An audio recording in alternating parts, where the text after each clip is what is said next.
All right. Thank you for joining us tonight. And if you are watching this on replay, I have with me today in studio, Miss Randy Ward and Colin, which I never know how to pronounce his last name because it's difficult.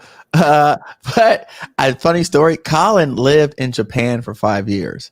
So Colin, why don't you open up and tell people about that experience and what that's like living in Japan? Oh, it was interesting.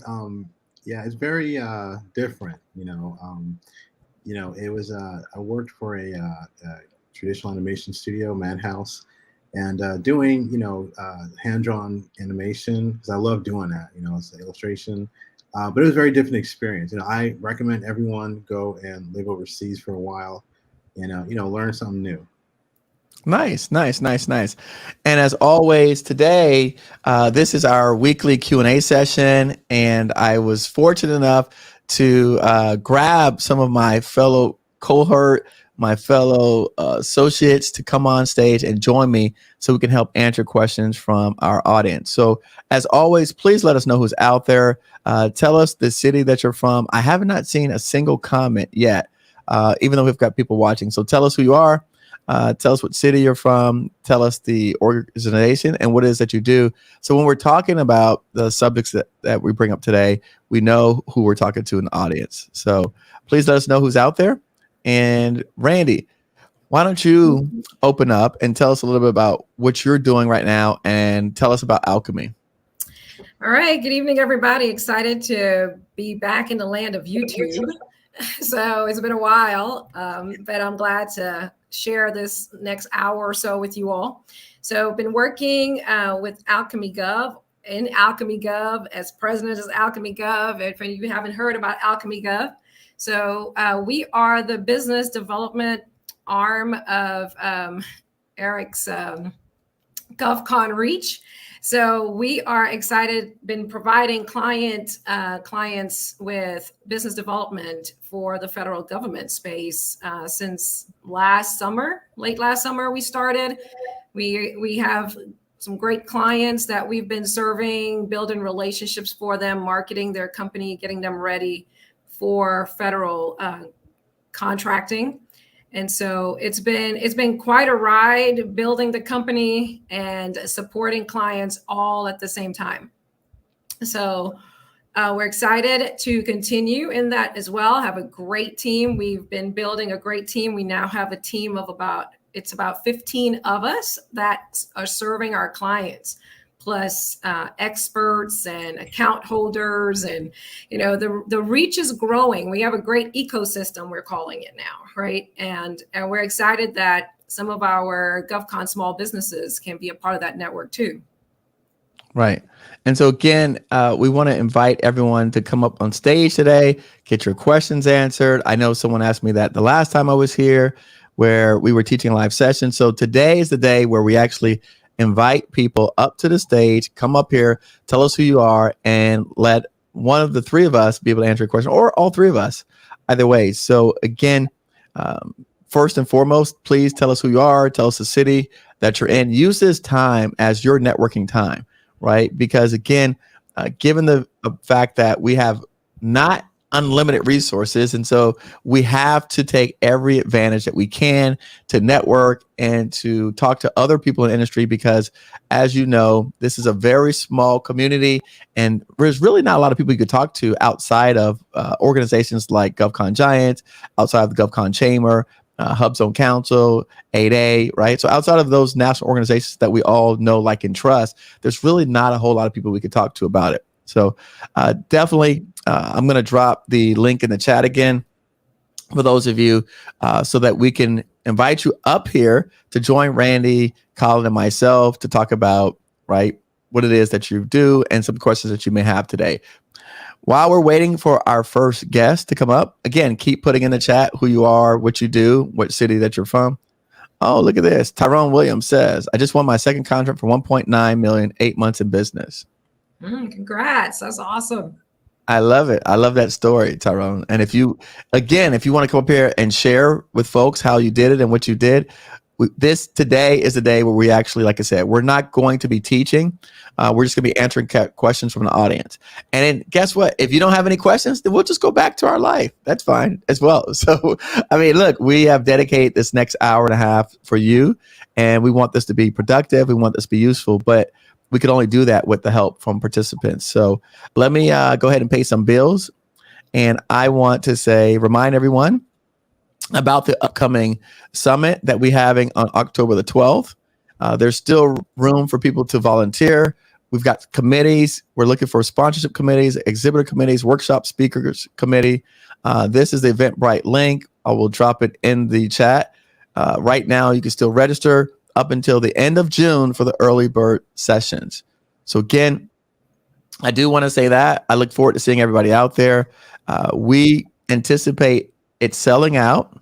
And so I don't want people to come to me and crying after they can't get tickets. So as I always state to people, get in now while you have a chance. I know that most of us are procrastinators and we like to wait to the last minute to do things, but don't come DMing me or texting me asking for favors to get you in, because I'm not in charge of this. I'm just the figurehead. So Erica, Maria, Yvette is running this thing, not me. So don't try to come in and ask me for no favors, because all I do is write the checks. So now, let's see who's out here today. Dominic King, C Smiles Consultants, Janitorial Company, Atlanta. Nice to meet you. Tyrone Williams, St. Louis, Missouri consultant that provides services to the government. Very nice. Simon, future student, GovCon Giant consultant, California. Nice. Joseph Ebron, project manager, Georgia. What steps should I take to obtain contracts? Natasha says that venue looks amazing. Yes, it's a sweet venue, right? We're going to be at the Hotel Intercontinental right on the water. So we're excited to that. While we're waiting, Colin, do you have that link? I'll drop it again. While we're waiting, and let me just a couple things. Randy, why don't you? Mm-hmm. All right. Yeah, Colin, you have to drop it in the chat because they can't type it from that. Yeah, they can't type that. So, Randy, someone says here, Joseph says, what steps should he take in obtaining government contracts? So, Joseph, I guess it also depends on where you're at in your journey, right? First of all, Joseph, does he tell us anything about his business and what he does?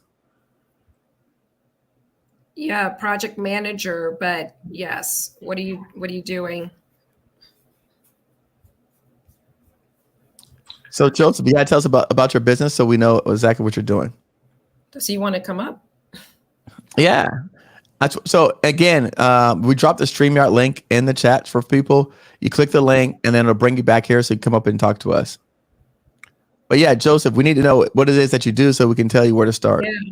But if you want to give them some generic advice, Randy. Yeah, sure. So Joseph, one of the things that you want to do, right, to get started, you've got to go through your procurement readiness stage. That's always going to be your first set of steps.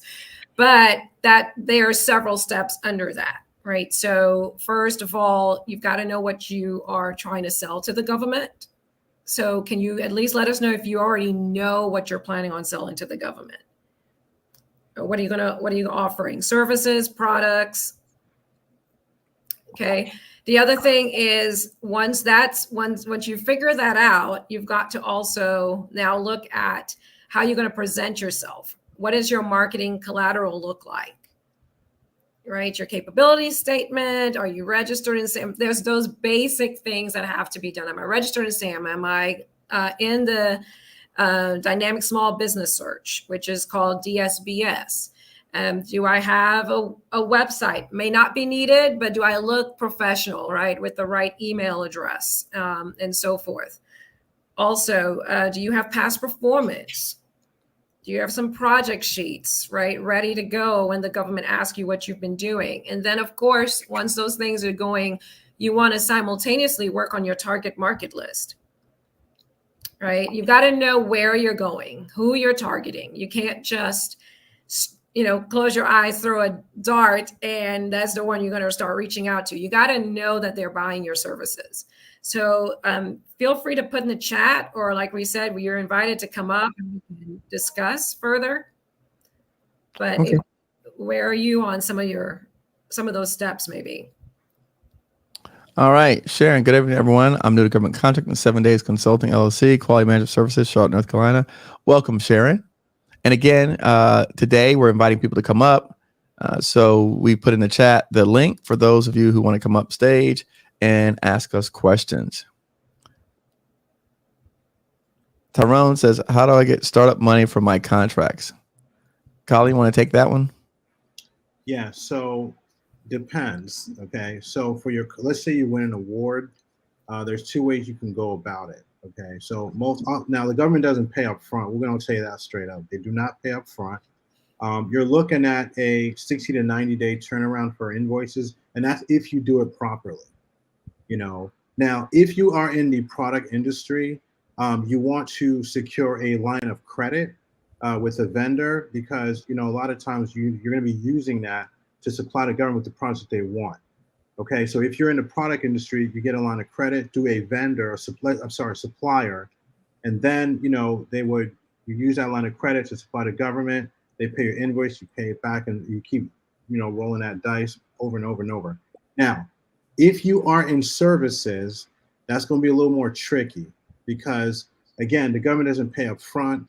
If you have a team of people who you're working with, then again, my advice would be go to the bank and see if you can get a loan, a business loan, line of credit, where you can use it against the contract and then pay it back once you get your invoice. So let's go ahead, Randy. You want to add to that? Yeah, I was going to say there are specialized lending companies that focus on government contracts, right? On government contractors specifically, where they will lend you upfront, something like a factoring process. But that's one option if you can't get bank loans per se to assist you as a small business, because that's hard to come by through the normal stream of banks, right? But there are other ways to get funding through some of those special companies that focus on contracting. So let me just, I want to clarify something that Colin said. He said line of credit through the companies. They don't call it line of credit. We call it supplier credit or vendor credit. Line of credits typically go through banks. So what we encourage for people when you're trying to figure out how to finance the actual materials costs, every manufacturer, suppliers that sell products, they have 30-day credit terms that they can issue. And so you want to apply for those standard terms, Tyrone. What I've done in the past is, for me, I've used the credit to finance the supplies from the actual manufacturer, and then I use the bank lines of credit to finance the actual people. So I use a combination of different financing that I layered together to help me come up with the money I needed for the different projects. So I just use a combination of different financing tools. And like Randy said, sometimes you may have to use factoring as well, just because in the beginning, right, it's very difficult without having collateral for a bank to give you a loan. So that's almost nearly impossible to get for banks. There are some entities that we work with that do small business lending. But again, at this point, until you've actually, like Colin said, won some contracts, they're not going to even talk to you, because they want you to have a track record and have done some work before they'll even take a chance on you. Mm-hmm. All right. Robert, you're welcome. And we're continuing to try to educate small business out here. So listen, again, I see 21 people on here watching. Let me just address Ross real quick. J Corp, STVOSB, General Management Consulting, breaking down solicitations, my bread and butter. Teaming helps with past performance. Thanks, Ross, for sharing that. He likes to break down solicitations. So nice. All right, who else do we have out here? Everybody's so shy. Joseph, I think it is, to be honest with you, for some reason. And Brittany, I see you trying to connect in the background, but it looks like your device is not connected. I think, Joseph Ebron, that LinkedIn is not receiving our messages. So, Colin, go ahead and put it back on the screen, the StreamYard link. And let's see if Joseph Ebron, if you can connect using the link on the screen. Simon says, can we focus on common issues faced by... Okay, sorry. Oh, sorry. There you go. All right. Simon says, can we focus on common issues faced by startup consulting companies as well as steps to start consulting at an individual level, including strategies for grabbing small contracts to give everyone a taste of government contracting process? Does everybody understand that? It's like business development consulting, or is there a different type of consulting? Simon, let's see if Simon, if you could try and come up, that'd be helpful. Go ahead and put that link back up, Colin. By the way, if you're just joining us, welcome. We are looking for people to come up on stage and actually ask the questions. Natasha, no worries. Next time you'll get a chance to come up.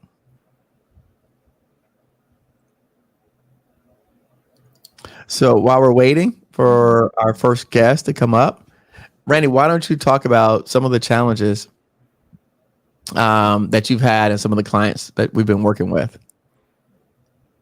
Oh, the joys. We love it. Always an opportunity to grow. So let's see. We have actually both small and large clients. So it's not just small client, small companies that sometimes you can have some challenges with. The large ones sometimes will produce the same types of challenges.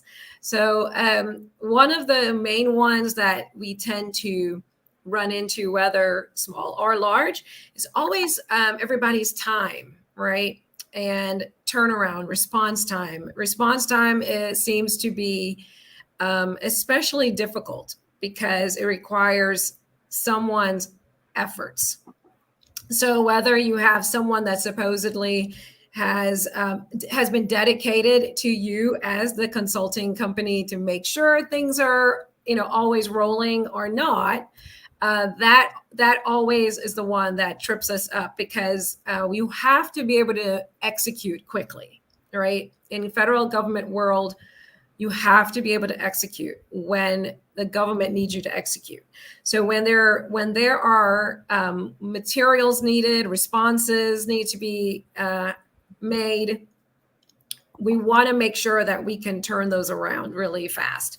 And so human resources tend to be a big challenge for consultants. When we're doing this, we're grinding this out every day, day in and day out. This is our focus. The focus is to make sure that we stay on top of things for our clients, but the clients are also running their daily business, right? They have a different grind that they're on. And so always making sure we can tap them on their shoulder always is the fun things that we deal with on a daily basis. Sometimes we may have bonding issues in construction companies.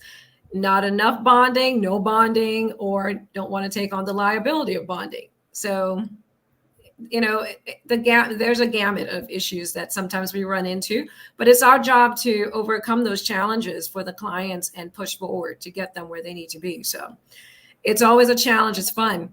If you're a consultant, I know you understand. All right.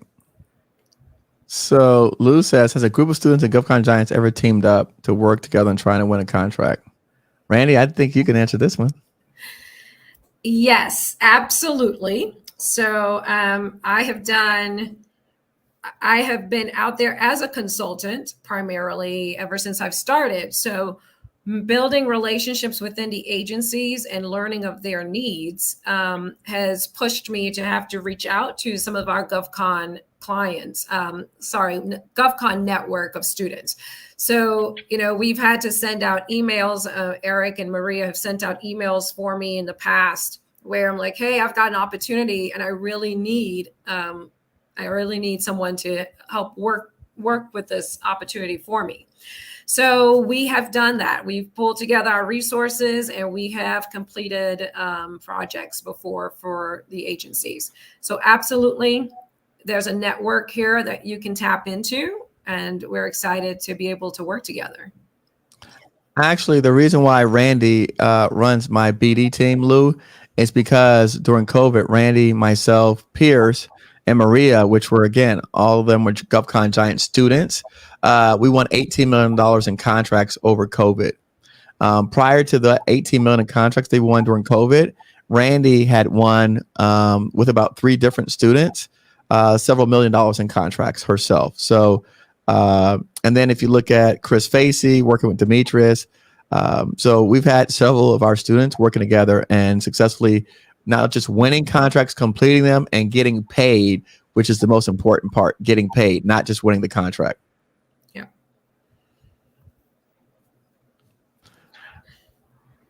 What else? So listen, 27 people watching. By the way, if you're just joining us, make sure to tell us who you are, where you're at, right? Tell me your city, and then tell me your industry so we know who's out here. And then again, we want to invite people to come up to the stage and speak because we do want to get a chance. This is a Q&A session. People ask me to do these things. I do it, and then nobody comes on stage. And so it's like, We understand the nerves. I could be doing other stuff. I'm doing this to give people an opportunity to come up here and ask questions, and no one's coming up here asking questions. So then when you say, well, Eric, why does he not do that anymore? Because when I do this, people are afraid to come up and ask questions. So, yes, but it's interesting because it was due to me seeing how Randy works, right? Then that's why I was like, okay, she's qualified and capable to essentially run a team. In fact, and so let me tell you one better, Lou. Not only does Randy run the BD team, most of the people that are actually supporting the clients are other GovCon Giants students. So we actually hire from within. We take the top students who've already shown some level of success, and then we bring them together to work on bigger projects. So we say, for example, if you want to, I just got off the phone with a student right now who's doing a $170,000 contract. And I said, okay, would you like to work on $1 million contracts or $2 million contracts? Then, you've already shown me that you can take the material that we taught you and use that material to learn and implement the steps that we've given you. So now that you've demonstrated you have that ability, why don't you come over here and help support us in serving some of the larger clients? Because we get the privilege to work on some really nice size projects. Yeah, always looking to expand a team with people that are learners, right? You love to learn. You want to expand your knowledge base. You're passionate about helping others. So yeah, reach out to us. We'd love to connect. Yep. So, all right. Man, because my mom said, thank you guys. You've inspired us to be diligent and consistent. Absolutely. Yep. Absolutely. Welcome. Natasha says, I'm out of Olympia, Washington, by the way of Monterey, California, future GovCon consultant, work part-time with my gospel mission, and as a personal assistant for a real estate developer. Very cool. All right. My man, Brian Hurst, Philadelphia, Pennsylvania, own a fingerprinting agency and mobile notary. Brittany still keeps trying to get connected. She's having problems with that camera and microphone. All right. Apparel manufacturing. No name is Toshi from Greensboro, North Carolina. Nice. All right. Customized living says, is it safe to subcontract to other outside companies that are not in our NAICS codes? Who wants to take that? Safe to subcontractor. Claire. Okay, hold on, let me read that. Is it safe to subcontract to other outside companies? So I'm assuming. So let's say, for example, if I'm janitorial and I want to bid on a crane contract, can I bid on the crane contract? I mean, I wouldn't recommend it if it's not just area of expertise, unless you have a good sub. What do y'all think? I mean, can you? Yes. There's no crime. So let's just put it that way, right? Can you? Yes, absolutely. Now, do you want to show, do you have past performance, or is there a reason for the crossover?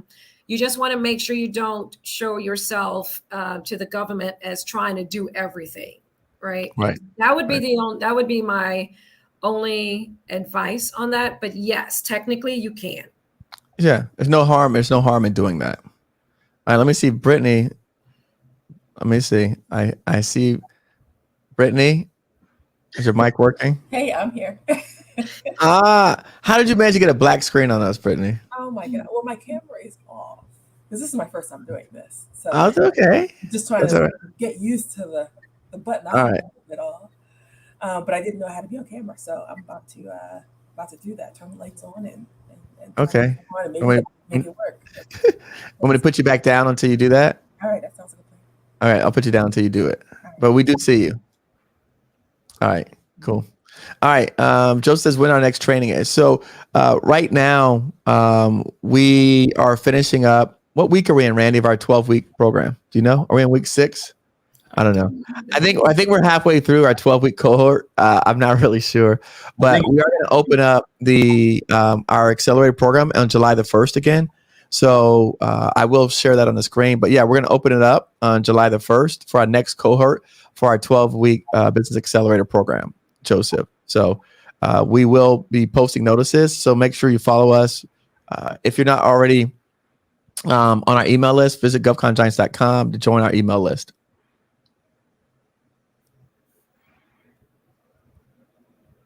Yeah. I know I'll pull this up. I know I'm going to be doing office hours here shortly. So okay, there you go. All right. I know that much. Brian says, so no middleman, Brian. Yeah, middleman's a tricky thing, Brian. So again, with government contracting, you have to perform a certain percentage of the work, right? So a lot of times when people say middleman, they think you can outsource 100% of the contract, and that's not quite the way it works. So if you're saying middleman, like you're going to be the prime, they're going to be a sub, then that's acceptable. But you can't outsource 100% of any of the projects. Let me see. Let me check it on Brittany real quick. Brittany? I'm checking on Brittany. Almost. We just say comment? Muted. They were getting there. Yeah, she's getting there. Yeah, these All things right. have been different. Oh, there we there go. it is. Let me do something else real quick. So real quick, giantscourse.com. This is the link. I'll drop it in the chat. And so again, right now you can't buy, it's closed. But again, if you're on our email list, we will notify you when it's open again. All right. So right now it's closed, but we will let everybody know when we open back up. But I'll drop the link in here so you can have the information. July 1st is when we're anticipating opening up. Tyrone. Okay, well, Brittany's on. Let's bring Brittany back up. Okay. There she is. Hey, good evening, guys. Hey, I made it. you made it. Brittany did not give up. She kept trying and trying and trying. I saw you down there. I saw you down there. Kept pushing. So again, it's my first time, and I was like, let me just get used to what we're doing and how we're doing it. So yeah. Why not? Why not? I think it's a great opportunity. So thank you for joining us. We welcome you. Yes. Yeah. So talk to us. Tell us what you do. Where are you at? Where are you based out of? Oh, I am in Virginia. I'm in Northern Virginia. Oh, okay. I founded Stone Peak Incorporated. It is an organizational development firm. We do both organizational and professional development, but for the purposes of this live streaming, we help develop policies and strategies to get folks headed in the right direction. Okay. Nice. Excellent. Do you do training? We do training development. We don't do training facilitation. Not yet, okay. please. Let me. Okay. No. Look, my head. When you start telling me stuff, my head be spinning. I'd be like ready to send you. In this world, you never say never. But right. I agree with Randy. Like you can't do everything. No, I agree with you as well. And I don't want you trying to do everything. We want you to do the things that you're great at. Yeah. So tell us, how can our group today, our panel, help you? What are you thinking about? Well, you got a long list. Like, oh yeah, I'm sure. So yeah, I've been focusing on doing some proposal writing for Okay. myself and for some other organizations. And I guess if I had my top question since you put me on the spot here, would probably be focused on kind of the purposes behind the sources sought and why they're significant to a small company. Okay. Randy, you want to take that? Okay. So sources sought, they are your lifeblood they're that connection point between you, this business, and the agencies, right? So the other term for it is RFI or market research. You may hear those terms interchanged with the agencies, but that's the way they get to know who is out there in industry that can do what they're asking to be done, right? And so they're looking at who's qualified. And in order for them to set those particular RFPs aside, or those requirements aside, they have to know that there are small businesses out there that can perform the work. So when we don't respond, that allows them to justify not giving it to small businesses, or specifically maybe 8As or SDVOSBs or right hub zone, et cetera, et cetera. So you have to have the rule of two for example, 8A. If you have two that show up in that market research response that show that they can, then they should throw it to that particular category. However, so we have to respond. And that's one way that you're marketing your company for free with that agency, right? They're starting to see your name, see your capabilities.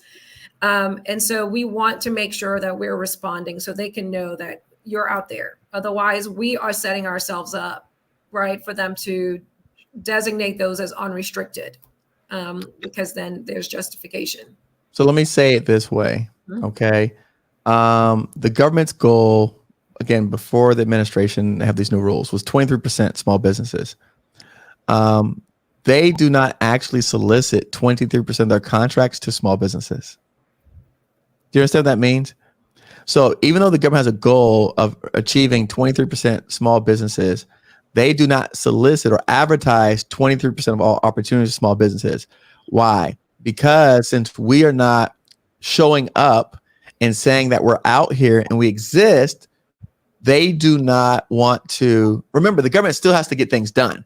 So even though their first priority is small business, if we don't show up and say we're out here, we're competent, we're capable, they have no way of knowing that. And so that doesn't help them to justify making this a small business requirement. So then when they take it and turn around and make it full and open, and you have to compete against the big businesses, you go, oh, that's not fair. Why did they do that? Why did they make this a woman on? I'm a woman. I'm a hub zone. But you didn't show up when the government asked you to identify yourself, right? It's everyone wants to show up after the fact when the bid is out.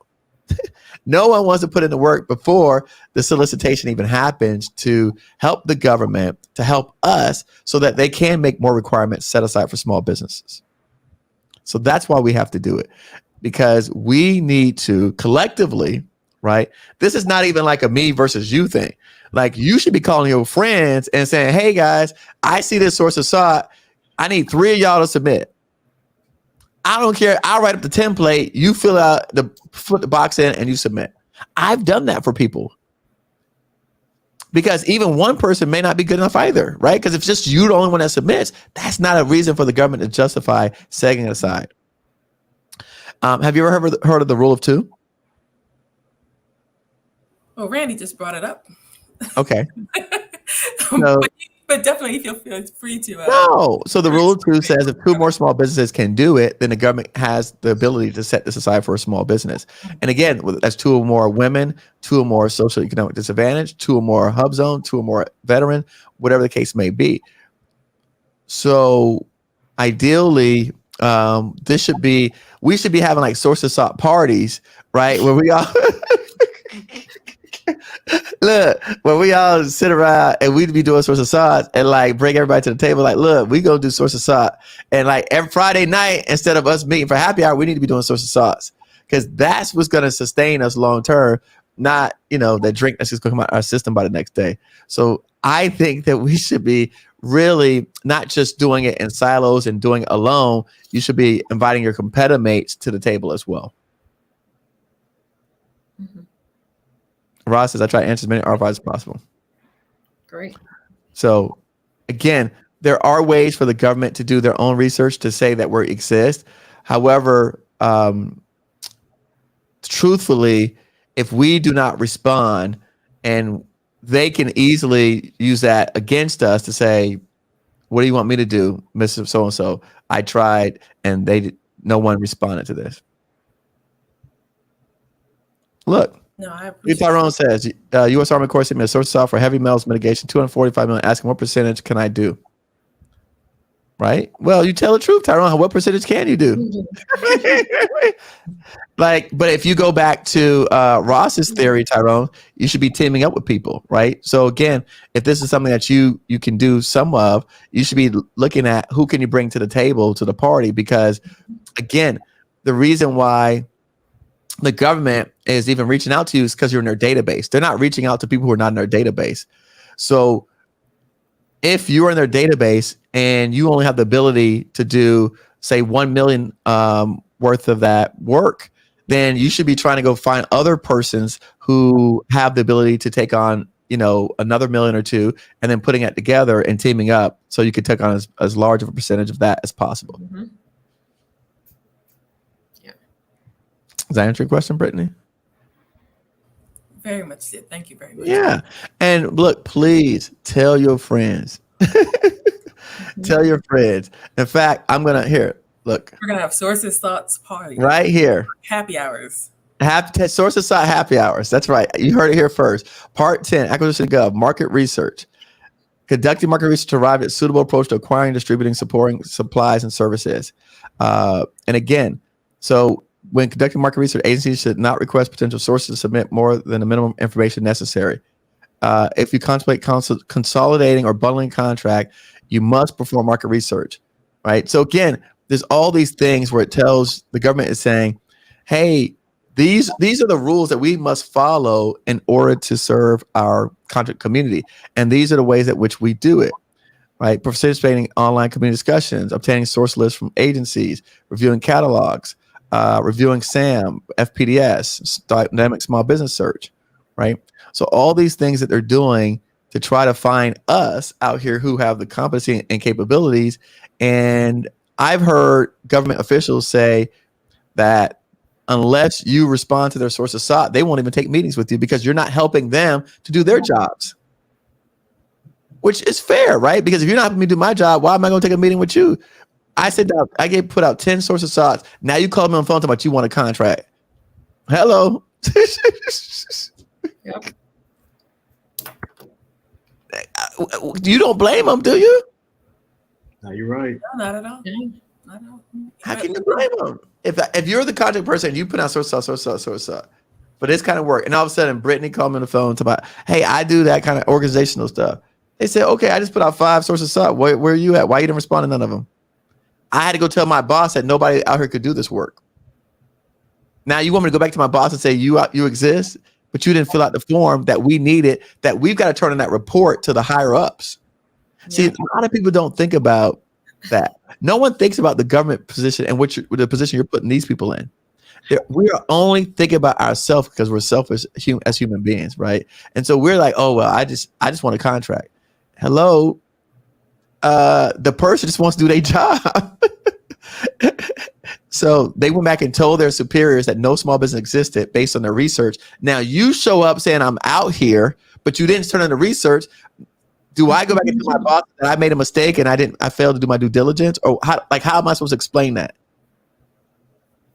So part of the strategy that we teach is we do all the approaches, right? I do source of SOT notices.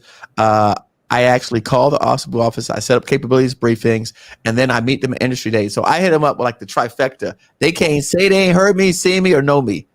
By the time they see my face, they be like, they don't know. They may not know what I look like, but when they say that name, they go, oh yeah, I know him. Yep. I got your notices. I got your calls. You're on my voicemail. Yes. Absolutely. And by the way, for everyone listening, right, NAVFAC, the Navy, NAVFAC, I was at a conference earlier this year, And NAVFAC said, when you submit a sources sought, please let headquarters in DC know about it. That's how vested they are in this market research. If you submit a sources sought for NAVFAC, they want to know about it in Washington, D.C. That's how vested they are in getting this market research done. They truly want to know. They are small business friendly, and they truly want to know who's out here that with the capabilities to do this work. They are trying to help us, and we are doing ourselves a disservice. Yeah. Marvina, hey. Oh, hey, Marvina. So, all right, Brittany, what else? That's all I got for it. All right, that's cool. Someone else a chance. No, don't worry about it. We're good. We're Nice good. meeting you. Nice meeting you, Brittany. Thanks for coming up and thank you for being brave. We appreciate you. Okay, bye. All right, nice. By the way, Nicole says invite her to the party. Dominique says I love that idea. Tyrone teaming up with companies. Good. All right. All right. We've got someone else up here. I have. Hold on. Hey, how are you? How do you say your name? I don't want to mess it up. It's Sherelle. Okay, that was easy. That's what I thought. But I didn't want to do it no damage. No worries. First, let me tell you, thank you so much for what you do, because a friend introduced me to you like 2 weeks ago, and I have read your books. I've been on the podcast. I'm like trying to take as much. It's like drinking from a fire hose, but I'm ready. I'm in it, and it's gonna happen. Yeah, that's what I like. Drink from a fire hose. You know what? You gotta get past the pain, right? Like squats and leg lifts, push-ups. You know, you just gotta go a little bit of pain. You get past it. You'll get past it. So, tell us about your business.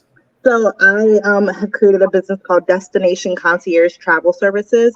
And so originally I was doing leisure travel, but I'm actually pivoting now to work with small businesses and government contracts and working with college and universities to help them with any type of travel management services that they may have. And I actually applied for my first sources sought a week ago. Good job. Nice. Congratulations. Yes, okay, you've been listening to me. You've been listening. I have been. Okay. And the person emailed me and said they got everything. And then she actually emailed me back. She's like, you put your whole plan together. Like, I gave it to them like it was a proposal. Like, I was ready, because I was like, just in case they decide they gonna pick from this little group, I want to make sure that I have everything in place that I need to have ready. And they responded back to you. Yes, they did. And they said they're still looking at them, but just hang in there. Isn't that amazing? Yes. Huh? Yes, it is. It is. Right? And how long you been at this? 2 weeks. I jump in the deep end. I jump in when I'm in, and I'm committed. I didn't even have to throw you in. You just dove in yourself. Yes, I did. Okay. I love it. That's amazing. Yes. So tell us, talk to us. What can we do for you? I have like 3 questions. I have more than that, but I'm only do 3 right now. My first question is, sometimes when you look on sam.gov, and I already have my DUNS, I have my cage number, I'm good with all of that stuff. They say, a proposal and price is not needed. And so it makes me feel they're like only responses only. And so when I see that, I'm a little confused of, should I submit a proposal, or am I just emailing them and saying, here's my capability statement. I'm a small business and I'm interested in providing my services to you guys. You're referring to sources sought? Yeah, to sources sought, yeah. Yeah, no. So then you just answer what they asked for. Mm-hmm. Okay. But sometimes, like, I know I saw your video where you say, this is what they asked for. Get your outline, get your draft. But sometimes they're not asking for anything. They're just telling you, we're looking for an event space for this date and time. That's it. And it's sort of kind of like, no proposal needed. No prices needed, just respond. And so I want to clarify that all I'm sending is a capability statement at that time. Yes, correct. Okay. Right. And let me just show you something real quick. Again, so this is what the government's instructions are, right? It says right there. This is the government instructions telling other government officials, when conducting research, you should not request more information than minimum that's needed. Okay. So they don't need that at that point to make a decision, right? A determination. Okay. So don't feel guilty like you have to give them all this stuff, because their job is not to create undue hardship on us small businesses. Okay. So, don't put just so much pressure on yourself. Okay, so that's my first Keep question. following the process and trust the process. Okay. The second question is, I have a notice ID at sam.gov that I'm looking at applying for, and I wonder if you could look at it with me and just sort of kind of talk through it a little bit from anything that you see maybe that I missed or that's standing out in it. So I was just wondering if I could give you the notice ID number. Is that too much? You want to go through and do an actual project. I like it. I like her energy. I like her energy. Colin, what you think? Randy? Guess so. Go for it. Go for it. Hey. Okay. You want me to give you the number and the letters? I'm ready. No. Go ahead, write it out and then put it in a private chat so I can copy and paste it. Got it. Okay. Let me put it in there. Let me log in first. We're gonna get, hey, see, Randy, I told you we're gonna put you to work. You thought I didn't know I don't never know what's gonna happen up here when I get on stage. I never know what's gonna happen when I get on stage. I just roll with the flow. All right, but while they're doing that, Randy, answer this question. I'm gonna keep logging in. Okay. When the sources sought come out, does the contracting officer automatically go to DSBS to search for a company? Once they find a company, they then reach out directly to us. When the sources sought come out, does the contracting officer automatically go to DSBS? Okay, so actually they may do their DSBS search before to see if there are companies out there that can do the work. Sometimes they reach out directly to those companies and ask for their response to their sources sought. The sources sought could be posted on SAM, and then they do their due diligence from the responses that they get back. So does that answer your question? Doesn't not to me. It doesn't answer it. Okay, I'm trying to figure out if you're asking for if there's an order to it. Is that what she's asking? I want to make sure I think it's automatically SBS. It sounds like she's asking the contractor vets the companies or looks for the company in DSBS. So Dominique, the answer is for me. They can go to DSBS, but what it sounds like to me, everyone, is she's trying to take a reactive approach and waiting for the government to come to her as opposed to going to them. So no, Dominique, do not wait for them to come to you. You need to go to them and you need to respond to them on the sources sought. Do not expect that they're going to go to DSBS, right, and look for companies. Yes, they have that ability to do that, but the reason why they put, but that's what I'm saying. That's what I'm trying to say, Randy. Like she's saying, can she just sit back and wait for them to come to her DSBS? That's what I read it. That's a needle in a haystack. Yeah, you can't. If that's the connotation, no. Right. So no. Again, you need to respond to all of the. If it's a source of sought that's public, you need to respond to it, just like Sherelle did. All right. So now, all right, I have it up. National Training Academy, Event Planning and Support Services. That's it? Yes, it is. All right. Here's your solicitation, 61 pages. Mm-hmm. All right. What do you want to talk about? So, I mean, because I'm a small business and it's just me, I was just trying to more probably about my capability statement, more of how do I set, because really I know what they're asking for. I know what they need. They've laid it out for me. I guess my question is, how do I, because it is I see it as a small business set aside, but how do I differentiate myself when I'm new to the market and nobody knows me? And I guess that's probably more of what I should come at the angle of my capability statement of how I can bulk it up to make it competitive for this Randy, particular.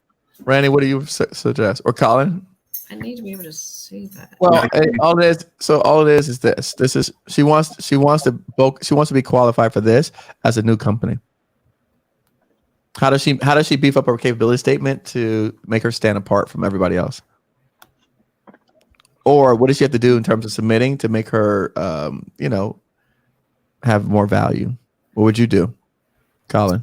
I'd look at the statement of work first to see. Right, but the statement of work is to do event planning. So again, that's statement of work. So how do you beef up yourself to be more competitive than other people? Past performance. But how do you get past performance? She's a new person. I've done it for leisure, but not for this. You can that's okay. Go ahead, Randy. What do you say? You would want to find teaming partners, subcontractors, someone that you can add to your capability statement, right? That you guys can pull your past performance together, pull your strengths together to send in a pack. Like we can have one capability statement if we're going to team together to go after this. And that's one way you can beef up your past performance, because if you don't have the capabilities, they're not going to look at you anyway. So you have to create the team that will allow you to show the strength that they're looking for. So now, yep. Okay. And one user said key personnel section.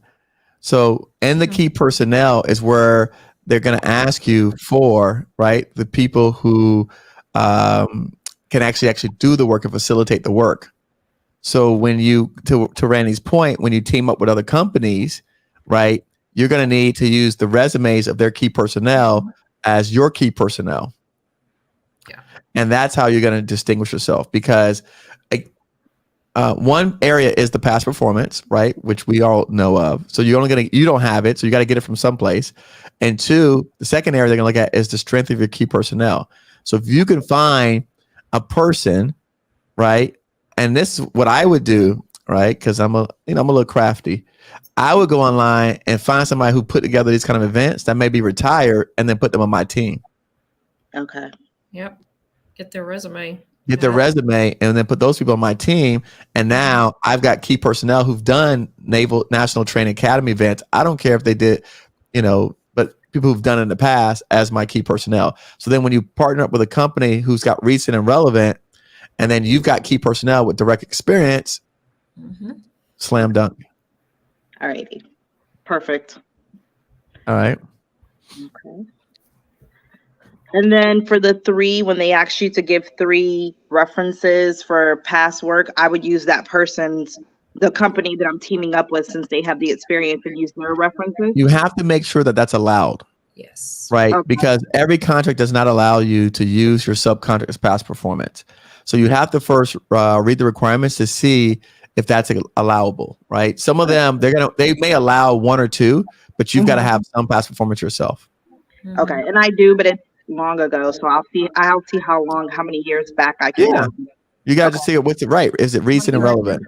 Yeah. Right. And so again, once you make that determination, then you can essentially know which angle to take. And again, that's where you do your bid, no bid, right? And this is one of those bid, no bids. It's okay. I would rather know now than to spend all my time and effort trying to chase something that you don't have a chance to win. Got it. Okay. Your due diligence up front is important. Yeah. Perfect. Okay. All right. Good stuff. That's it for me for now, but you'll be seeing me again. Came on and like a firecracker. I love it. No. Hey, look, we look forward to it. Thank you. I appreciate you guys' time. Absolutely. Thank you. Thanks for coming up and being brave. No worries. Thank you. All right. See ya. My man, Chris. Hey, what's up, brother? You hear me all right? I hear you fine. Yeah, you sound great. Cool. Appreciate it. Yeah, no problem. Last time we spoke, I had got some of the I did some of the capability briefings with some of the military bases and everything. And then this last time, I remember the first time that we had communicated, you told me to look up Brian Amster. And so so crazy. I'm on the phone with the guy, and right as I'm on the phone with him, I get an opportunity to place a bid for a decent size amount of LED panels. Okay. And he helped me with the pricing while it was our first conversation we were on. And it just so happened to for that to come through. And I had no clue where to price my lighting. I know what to do it, how to do it commercially. I know how to do it for, salespeople or other contractors that are reselling, but I didn't know how to do it with the government. And being on the phone with them, that right there, that put me in a pretty good situation. And so they've called back today, asked me a couple of other questions, and then I responded to on another deal to 3 sources sought now, and one of them, it was completely over the phone the whole time. They asked me what I wanted to do, what would I think. At first it was, transfer me to this person, then get me onto this one, and I think I was talking to somebody at home on vacation or something. I don't know, but because I could hear like some babies and dogs and stuff in the background, but they were asking all kinds of questions, answered them, and they were asking me like how confident I am to that I could fulfill on that. And I was like, yeah, I can definitely do that. And if you'd like, I can send you a couple of examples of me doing exactly that, at scale, at pretty decent sizes. And they were like, okay, all right. And then they said they're gonna get back with me. And then so that was pretty cool. And I'm telling you everything in the past like 8-9 days. Like, right. I was saying it sound like 2 weeks. Dude, it's and the thing, it's like you're putting in, and then everybody, it's all at once. It's a feast or famine type, situation. And it's not uniform. Nobody's doing anything the same as anybody else, right? No. And so so that was pretty cool. And the one thing I'm really liking is that everybody that is communicating with me, I've had to communicate with them at least 3 to 5 times. And that's great. I'm loving that everybody's communicating with me that's heard from me multiple times. Okay. You know what I mean? And they're like, hey, right. we can match a voice to these emails over here. You know what I mean? And so anyway, right. it's just, you're my biggest worry. And I kind of got this, I don't want to bother people, right? Like that's my thing. I don't want to get on anybody's nerves. I got a service, you got a need. If I can help you, that's great. But but these guys do need something. Everybody's kind of busy, but just keep going, and keep sending them stuff, because when they finally do look for you, the thing I've heard from the last 2 people, and it's really good for people to know, is that something came across the other day, and I remembered your email, but I couldn't find you. Right. Well, and I'm like, that's what everybody, it's like they're passing around the same notepad or something, saying the same thing. So it's like they're seeing stuff all the time, it's right. their job. And right. so just because you send it doesn't mean that box is checked and right. you're forever marked as their starred favorite. Right. I'll always know to go back to this dude. No, you holler at him, keep going. And so so that's been pretty good. And then since I do LED lights, having them be installed by a licensed electrician is obviously the second part of it, right? So I've just been calling the electrical contractors. I printed out a list, man. It's like 690 of them, and I just started calling them. I get made a script here and just calling them, hey, you're selling somebody's lights. That's what you're advertising on your website. So you're getting them from somebody. Give me an opportunity to, give you a competitive bid on that or whatever. Right. Okay. Everybody's happy to hear it. So I'm just like, I forgot what video you made, and I don't necessarily think it was the Players at the Layers, video right, or whatever, but it was like, how many different people in what area, who all needs what you have. And I'm just hollering at everybody. And it's working out. It's working out pretty good. Everybody's acting like they never really hear from people, really, Isn't that interesting that you say that, right? Yeah. That's a, and again, Colin, don't you have your similar story, right? After you make your first phone calls? Yep. Once I made, so, backtrack everybody. My first language is French. And so about 3 years ago, Eric, I was so shy, kept stuttering on the calls. I was scared. But when I made my first call and got over that, that's when the floodgates opened. I got callbacks, because, like Chris said, they'll call back, but like Eric and Randy said, you got to make the phone calls and follow up with emails as well. Mm-hmm. And so once you made the phone calls, what happened, Colin? Then within how long before something came up? My first contract within 2 weeks. That's yeah, cool. But I had to get over that fear. I had to get over that fear. That's cool. And thank you too, Randy. You drop gems on LinkedIn, like you and Eric, y'all be putting it down. So it's glad we can help. I appreciate that. Just different perspectives and y'all are meat and potatoes kind of people. I like that. So good on that. I'm gonna be working with y'all sometime in alchemy or whatever. Absolutely. Whatever, hey, we need the go-getters, right? We're out there selling like you are. Mm-hmm. We've been out in that field. We're out in the field too. We've been out in the field. I've done contracts, so I get it. That's what we do. So, Randy, look, how did you get that Texas contract? Scared to death, but made that phone call and walked away with 17 million. 17 million. Good Lord, woman. Hey, that was a good phone call, Chris. Heck yeah, I thought you were about to say a simplified accuracy. 17,000. You said 17 million. Girl, that's a phone call I'm ready to make all day. Right, but you don't never know what's on the other end of that phone if you don't pick it up. On the other end of that phone. How would you know? You don't know. She didn't call there and say, "Can I have 17 million?" That's not what was the. That wasn't the call. Hey, can I have 17 million, please? You got some. No.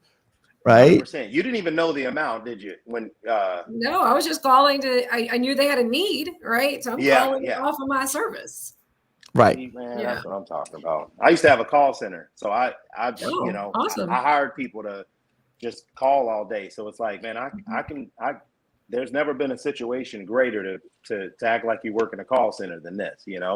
Just start dollar for dollar. Absolutely. So. You just got to do it on your list. And the thing is, though, Chris, again, when I keep showing people here, right, as long as you're doing it prior to the solicitation being released, this is perfectly legal. Like the government is inviting us to help them, and we are sitting back and making excuses. And that's where I be getting frustrated at, because they're like, please help us. Yeah. You know what? Did y'all hear what Chris said? He felt like the people were sitting home with nothing to do. Like, how many times, Randy, have you been on a call with a government person for 2 hours, an hour and a half? I just did one an hour, a couple of days ago. Same here with me. I was on the phone with NIH the other day for about 45 minutes. I said, I got to go, man. Like, I got work to do. I know. We were catching up because I hadn't spoken to my guy, who is actually deputy chief of the PPMD office. Wow. Right? We were catching up because I hadn't spoken to him in a few months. I missed him at a meeting, and he had to tell me all about where he's been traveling. And then we finally got down to business, right? So develop those relationships. Right. Oh, yeah. They're all people at the end of the day. Make the calls. And I've got another guy, for example, that I've been working this whole team I've been working on a opportunity for almost a year now. I've been tracking and doing my capture research, and the entire team for the government, that particular agency, has turned over on me. The entire team. The PM I met because I had a capabilities briefing with my client and their teaming partner. We had an amazing capabilities briefing months and months ago with the contracting office, the program management office. They were so impressed. Guess what? Again, the team is gone. Everybody's retired. I had to start over. But you know what? They made a connection for me, and ever since then, I keep up with that new program manager, who now happens to be the chief engineering guy. Hey, I had a similar situation happen to me. I was dealing with someone who was an assistant to a contracting officer, been working on trying to get a meeting with that agency, PWD, down at Midland. And it was a year, but the lady said, call me back in 3 months. Call me back in 3 months. I called her back in 3 months. I put it on my calendar. And then one day I called and they said, oh, she's no longer here. I said, oh my God, what happened to my lady? She got bumped up to be the head contract officer at another facility around the corner. And she remembered me from calling her when she was the second in command. And then when she got moved over to became the head contracting person at this other facility, she gave me a meeting. She gave me the meeting and she says, listen, I'm still adjusting to my position, so I'm not comfortable making any awards. But since you've met with me, let me go ahead and call my counterpart that you were supposed to meet with and set it up for you. And she did just that. I ended up meeting with the guy and he issued me a 5-year, $4 million contract, sole source. And never made to Sam. It was never solicited. But I had been trying for over a year to reach her, and then she got pushed out of position, but she didn't forget me. And so that's what happens. These people get pushed up and moved over into different roles where they can still support you, and they don't forget if you keep, if you stay on top of them and you're helping them to try and meet the requirements of doing business with small businesses. So, Randy, someone said, was that a federal opportunity, the one that you won? That one was a state, but I've had federal ones as well. Right. So we put the same tactics, right? The same plan of into action on the state side, and still won those opportunities. So the point of it is you've got to make the calls, you've got to build the relationships as hard as they are initially. You just got to keep at it. This like I said, this new relationship that I've started a few months ago, I call that guy religiously once a month. He knows me, and now he's like, hey, Randy, right? Yes. It's been a while. I'm like, yeah, it's been a while. And I called him the other day twice in a week because I had follow-up questions. And you know what? It's funny. When they talk about we can influence those requirements, just brainstorming with him, he's telling me all of what he's working on, this particular opportunity that actually changed gears on me a little bit. But I called him back to ask him a question for the client. And he's like, oh, I guess I should call legal now and tell them what I just told you, because I think that's what it's going to be. That's so cool. Oh, awesome. I appreciate you bouncing your ideas off of me, because I think I agree with that idea. I like it. 100%. Well, listen, Chris, we've got some other people waiting. I appreciate you, man, for coming on and sharing. I love it. For sure. Hey, I love it, man. Keep it up. Randy, you're responsible for interviewing Chris when he makes those big wins. Okay. Right. Randy's going to do your interview for Making a Giant podcast, Chris, when you get your first couple wins. Do not. Awesome. And I'm telling you right now in front of everybody on YouTube Live, I don't want to hear no excuse about the contract wasn't big enough or it was only 200,000. I don't want to hear that, because that's everybody. All my students say the same kind of garbage. Eric, that contract wasn't big enough. I don't listen. A win is a win. Share it with people so they can see what you went through, right? Because someone can learn from that experience. And so people sometimes, I know we talk about big numbers, but a win is still a win at the end of the day. So I don't want you to discount or dismiss that, because you started from not having any experience to doing things, to activities, to getting results. That shows growth, and that's the trajectory that, again, if you could do 100,000, you could do 1 million. You could do 1 million, you could do 5 million. Same process, now that you understand the process. So don't back down when you win a contract when Randy calls you to do an interview. Oh, trust me, I won't. And I appreciate you bringing home the source of salt thing right there, because I was not necessarily thinking about giving up, but I was like, man, this is not working, because I only call people when the solicitations were out. And then when I call the same people for source of salt, the same tight-lipped people that didn't want to tell me everything, man, I know the dog names. They can't tell you because they can't. When the solicitation's out, they can't talk about it, right? That's now it's a violation. Yeah, so you're out of order on 100%. That. So, all right. Well, listen. Let me bring up Ike. Thank you, Chris. For sure. Thank you. Ike.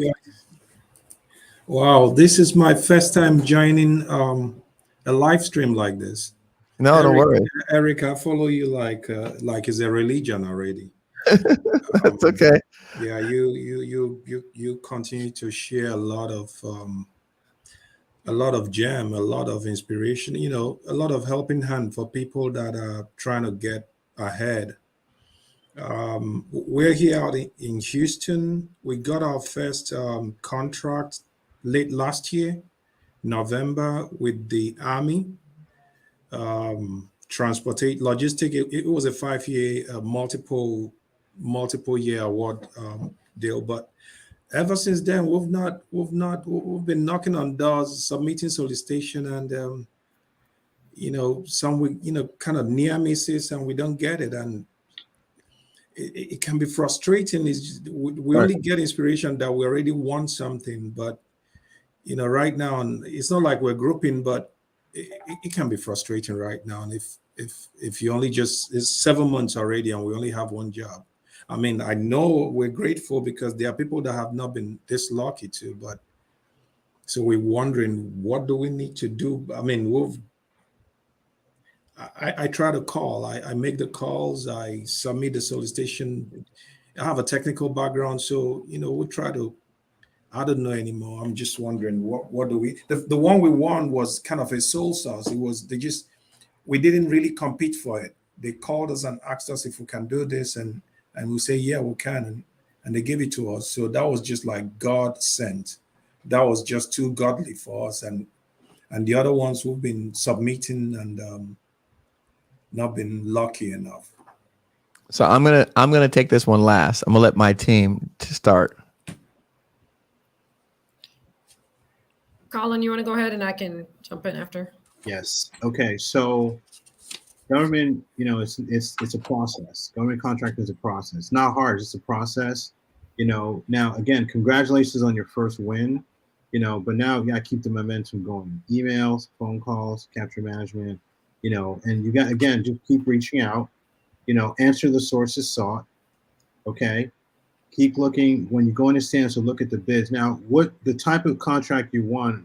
Are you looking at similar opportunities? Are you still bidding on that contract? I mean, not bidding. I'm sorry. Are you still actively working the contract?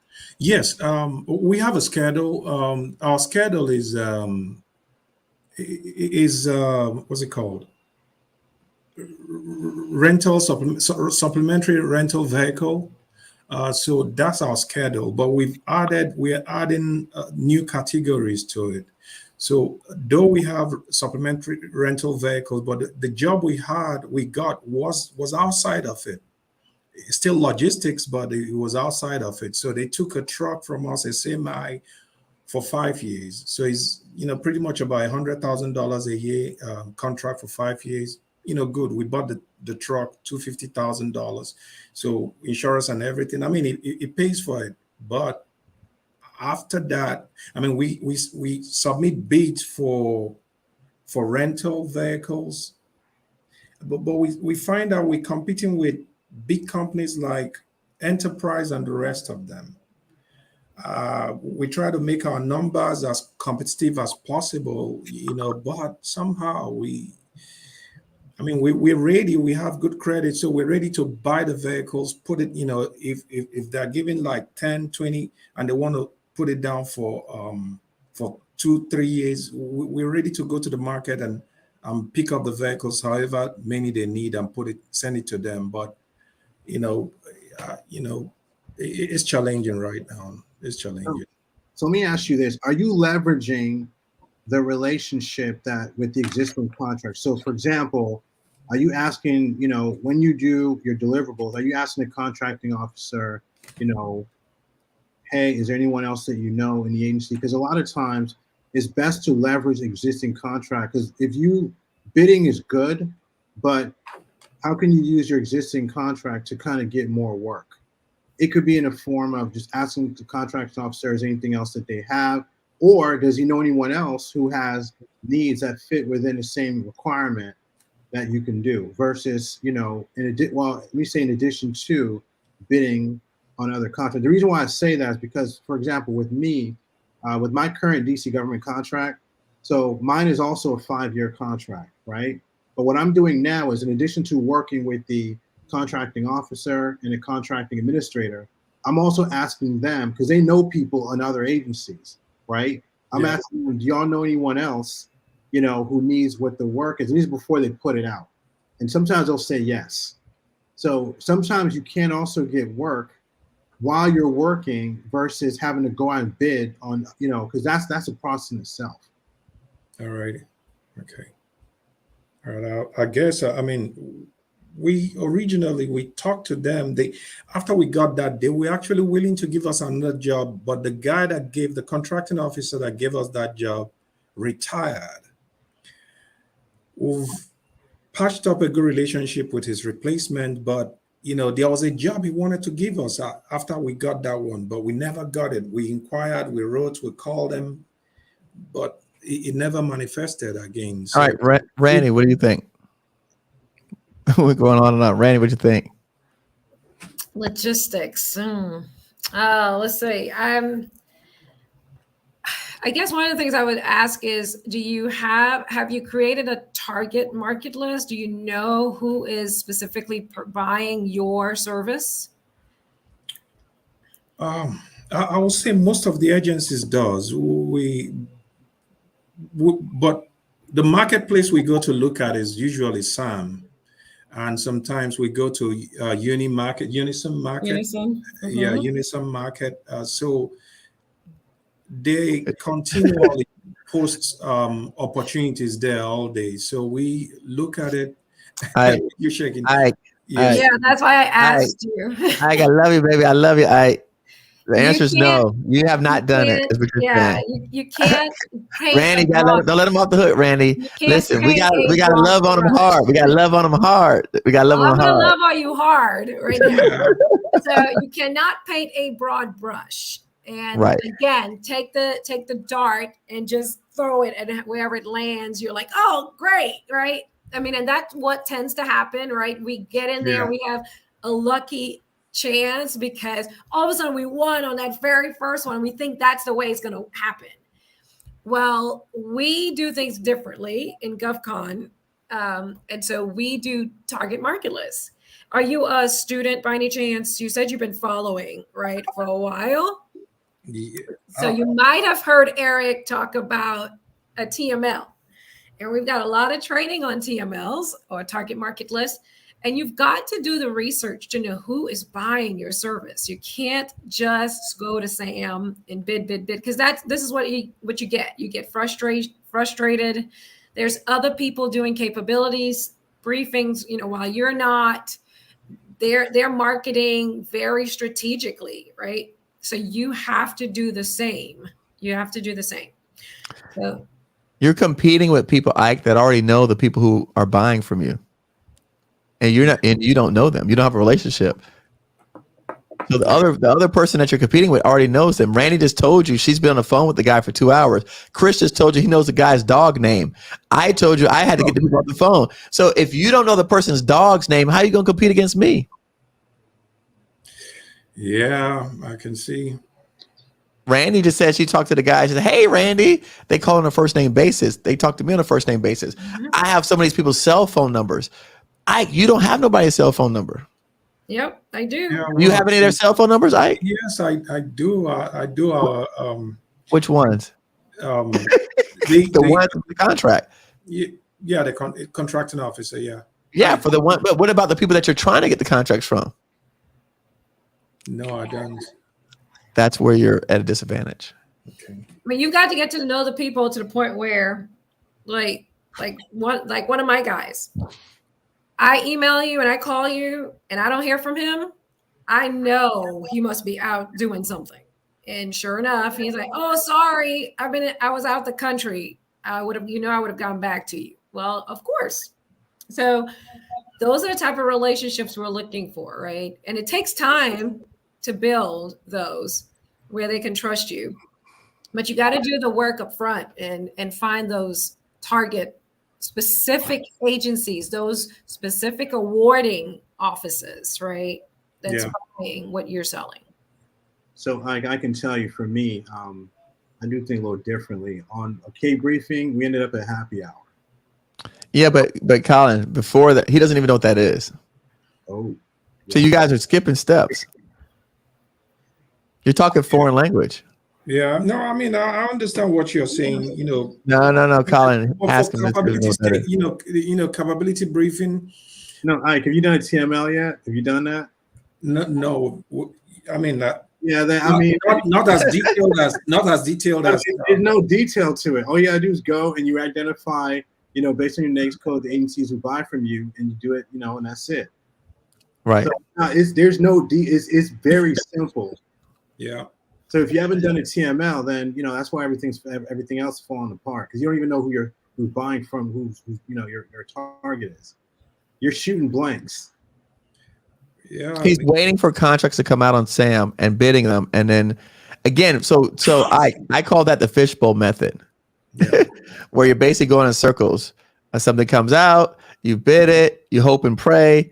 And then you wait, something comes out, you bid it, you hope and pray. So to me, it's just a fishbowl method. We teach companies how to jump outside of that, right? And actually develop the relationships. Mo, I see you down there, keep coming on and off. So I'm not sure if you're trying to get up here, but I see you down there, Mo. So again, there you are. I see your face now. All right. So go ahead, Colin. If I may ask you, when you won that first award, did you get comfortable? No, we got hungry. We got excited and we got hungry. Yeah, how are you hungry if you're still starving? Yeah, I mean, now I'm looking at things I need to adjust from tomorrow or maybe later today. Things I need to do. We got hungry. We retooled our capability statement and a few other stuff. Send it out. I stay here till late, 9 p.m. I'm in this office every day. I come out here, I leave late. But what I'm going to do that I've not been doing is I'm going to start calling them. I call, but not as persistent as I should be. I'll call and so let me ask you, Ike. Okay, let me ask you this question: who are you going to call? That's what I was. Who are you calling? Who are you going to call? Who's your TML, man? No. Colin, wait. Who are you going to call? Calling, yeah. The from all the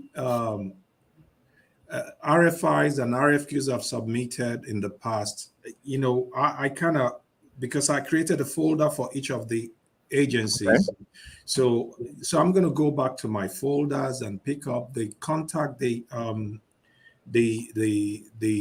point of contact for each of them. I'm going to start calling them, all the POCs for each of the agencies that did those ad, even though it's gone and we didn't get it. That's what I'm going to start doing now. Okay. That's one layer. No. I mean, he didn't ask for help, Randy. He just said that's what he's going to do. You asked me. No. That's what you want to do. Eric, no, please. Okay, yeah, that's who I think I should call. Please, I need all the. I came up here for help. Don't do that. Just create your market list. Yeah. Okay. Create your target market. That's what you need. That's what's missing. All right. Yeah. You got to back up. You got to go back. You got to go back a few steps. Right. So you can move forward correctly. And your few steps start with your research. So I'm not. Are you in the course, Ike? No, I'm not in. I'm not in the course. You're not in the course. Okay. All right. Well, I can't remember. Eric will have to refresh my memory. If there is a TML YouTube video, not sure. Can't remember. We've gone over videos in the past on how to do market research on YouTube. Yes. Randy, it's in there. It's in there. All right. Yeah. So you're gonna have to go find those. Yeah. You're gonna have to go find those, dig that out, dust it off, and follow it step by step. By the way, Jerome said there's 60 people watching and 25 likes. So make sure everybody hit the like button, please, real quick. All right. Yeah. So Ike, again, you just basically when you go backwards, you start doing your research, you'll find out who really is buying this on a regular basis. Sometimes what happens is when you are just looking at who's soliciting or putting out the contracts, that could be a one-off. Maybe they don't buy that regularly. Maybe they just had that requirement one time. And so if you go back and call that person, he's like, well, I only bought trucks like one time. Like, that's not what we do. So unfortunately, that is not a good indication of where you should be targeting your efforts and your energy. So I say that because a lot of people just do things kind of haphazardly without intention. And so what we try to do is we give you a plan, right, and a pathway forward on what you should be doing. And that's what the whole 12 weeks is about. So. All righty. Thank you so much. All right. No problem. Listen, I appreciate you coming up. To be honest with you, I know we kind of, but we need this, right? We need to have someone tell us these things because I can hear that you're frustrated, right, and you want to make this work. So we definitely want to give you all the ammunition that you need in order to do that. So, Eric, just as an aside, I remember sometime in the past you talked about there was this energy. I think it was a grant that remember the energy grant? I think. How did it go? How did it go? So again, they have not selected the winners yet, but we had several small businesses in our groups participate. I don't know how many. I don't know if it's a dozen or 2 dozen, but we had several companies participate. All righty. All right. Thank you, guys. I really appreciate this. Thank you, Ike. I appreciate you, man, for coming up today. All righty. Look forward to seeing you soon. Yeah, I will. I always join your broadcast every time. Okay. No, I appreciate that. Right. Thank you, brother. All right, man. All right, Mo. Yo, what's up, Eric? What's going on, man? How you been? I've been good, man. How's everything with you? Hey, we're here, man. Doing what we do best, right? Right. First, I want to say that everything you guys are talking about is super, super inspiring, and it's spot on. And just like you guys were talking about, just pick up the phone.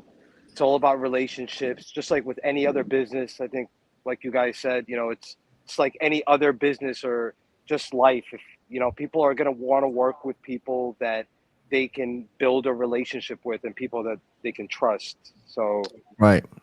That really hits home. I do have a couple of questions though, if you guys don't mind me. Mo, how you have questions, man? You already mastered this stuff, man. Now you got questions and stuff, Mo. Come on.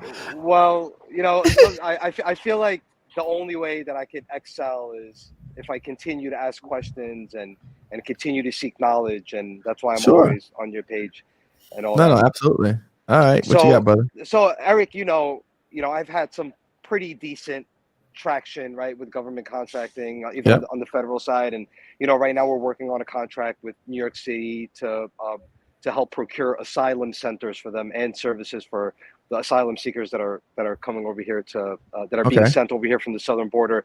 But regarding target market list on the federal side, so I've created I created a target market list that I'm always adding to, and one of the challenges that I run into sometimes when I reach out to a lot of these contracting officers, in a very professional manner, sometimes they just don't want unsolicited calls. They're just like, dude, where'd you get my phone number from? Right.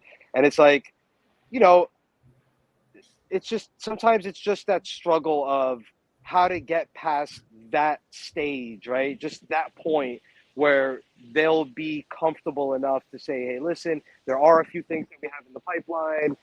Maybe there's something that you could look at, right? Obviously we're providing them capability statements and past performances and things like that. But just what do you, after creating a target market list, what is the most effective way that you guys have found where the contracting officer is receptive? Is it just emailing them, hi, hello? Is it just straight up sending them a capability statement with the hi, hello? Is it actually calling them on their phone? Is it calling them more than once? Is it leaving a message?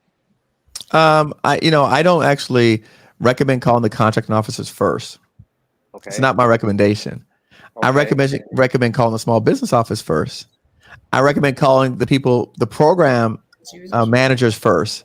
The contracting officers are the worst people to call because they have nothing to do with the actual contract other than putting it together. So of course you're annoying them because they don't know nothing about the program, the requirements, any of that stuff. So clearly they're annoyed. So I don't recommend you call them at all. You should be calling the program managers, program analysts, right? Small business offices, the people that actually make stakeholders, the people that make the decisions on. Because, right, so if you go back to one of my videos with Ryan Atencio was the person responsible for writing up the requirements to give to a contracting officer to turn into the contract. But the contracting officer don't make those requirements. They just get them, slap on a piece of paper, issue them. Their only job is to facilitate the contract. So they can't answer your questions. So there's really no point in calling them, harassing them, because they have no answers for you, because they don't even know that they don't have the technical prowess, nor do they put the requirements together, nor do they even make the decisions on who to choose outside of, well, this is who responded. But so the engineers, like those are the people that you've got to get your hands on, right? So for me in construction, I'm dealing with facilities managers. I'm dealing with project engineers.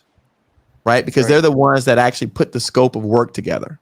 Right. So where are you finding those people? Right. I mean, the contracting officers. Oh, they're everywhere. No, the contracting officers. Right. No, I don't think so. I mean, they're easier to find. I mean, they're easier. Yeah. Well, I think they're easier to find. Yes, I would agree. Yes, the contracting officer is definitely easier to find. But I mean, every one of these organizations, they have an org chart, right? So if you could go to any of these, and don't get me wrong, you really do sometimes have to dig, Mo. This is not, you're right. It ain't just who's the program manager? No, it's not. It's not on FPDS at all. Like, you're not going to find a USA Spin. You're not going to find an FPDS. You've got to dig, and you've got to do. So some of the things that we're teaching people lately is if you look at industry day briefings, PDFs, industry day briefings, right? If you go through SAM and you find like an organization trying to support, see if they had any recent industry day briefings. When they hold those, they put on their contact information for the people who actually are in charge of that instrument, that vehicle, right? So you've got to look at some of their briefing reports.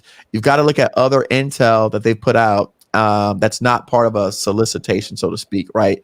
So you've got to look at things that they've issued to other entities, other people, right? So you got to dig a little bit deeper to find those persons. For me, like I said, the Ryan Atentios of the world. Sometimes they are on LinkedIn, right? Look at program analysts, program managers, right? So, but no, they're not on the documents. They're not on any of the forms, and so, but those are the ones that, for me, when I get sole source, it's because those people said, we want to use this company. Right. When Maria got her because they're building out the requirements, right? So you're helping them shape that. We shape the requirements. Maria, all her contracts, because she dealt with the engineers at the Coast Guard. Right. So then they just basically take our stuff, put it on their letterhead, turn it into the contracting officer. They turn it into a contract, and then they send it to us to bid. Right. And then we go, we accept those requirements. Well, we wrote them. Right. So that's the challenge that you're having. We don't actually recommend calling contract officer because they're the worst people, because they really don't have any influence. Randy, do you want to add to that? Yeah, I think, is he frozen? Can you hear us? That doesn't matter. Okay, there you are. Right. So yes, the KOs are they are just a blimp on the contracting process. And when you speak to them, when you do get to speak to them, most of the responses from them are, I actually don't even know what's coming down the pipe. That's what they tell you, because they're still waiting to know what's coming down the pipe. So absolutely looking for those PMs and the end users are your key, starting at the small business, like Eric said, because sometimes they can put you in the point. They can give you those extra points of contacts too. Sometimes, also, sometimes you may find them, depend on how the RFP is written. Sometimes inside of the RFP, they may have a core, like who will be that project manager. But you got to read through. I've seen some of those names in those sometimes, and that would be one of those types of project managers, program managers that's going to be managing that contract. So it does take some due diligence. LinkedIn is my best friend of finding those people. Spending that time is going to pay off. Making the connections, like I've had there's been this one one district that I have been trying to get into. They do work, all over Texas, and LinkedIn is where I found one of their area engineers and connected with him. And he actually met me offline, like through a Zoom, and he's like, "Yeah, we can talk." He never gave me his email address, but we would only chat on LinkedIn, and he would respond immediately to me on LinkedIn. Like, I can send him something, and within 15 minutes, he'll respond, right? But he'll never give me his email, and he'll get on a Zoom call with me. So you never know who you'll find on LinkedIn. So use. No, I appreciate that. Yeah, no, I can't believe I've been like going about them a little. I'm embarrassed that I've been kind of going about this the wrong way. Look, some contracting officers obviously have helped out in the past, right? But yeah, I think that you're far right. few in between. Far few in between for sure. Yeah, I think sometimes like Ike, Mo, some of that early win stuff really sets you up for failure because you think like, oh, everybody's gonna know this stuff. That's not right. It's not how it works. Right. Like you got that one contract officer that took an interest in it, right? And so they happen to go over and above their job duties. The rest of them are not like that. Yeah, and I noticed like the ones that have been like that. So I like to specialize in like emergency response type of contracts. And I guess the reason why those contracting officers have been very helpful is because it's an emergency. Right. And at that point, the contracting officer has a little bit more freedom and flexibility to be able to say, hey, Mo, listen, we'll just give it to you, right?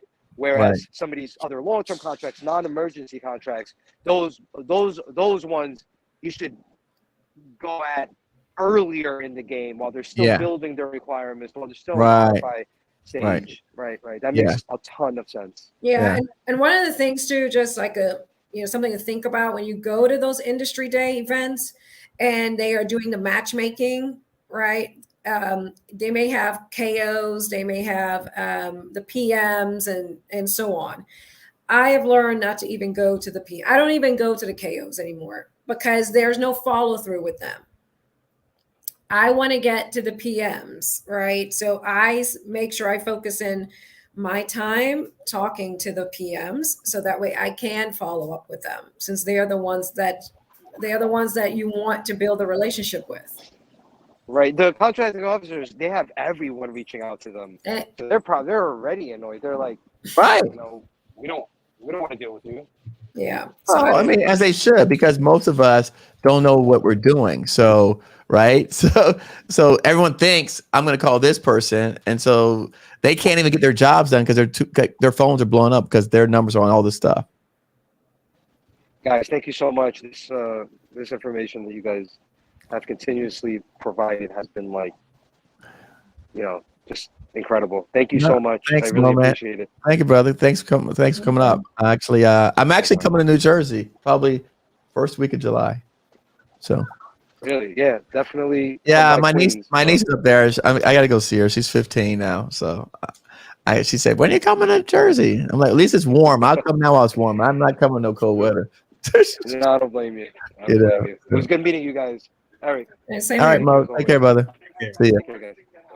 All right, everyone. 70 people watching. 25 likes. Hit the like button.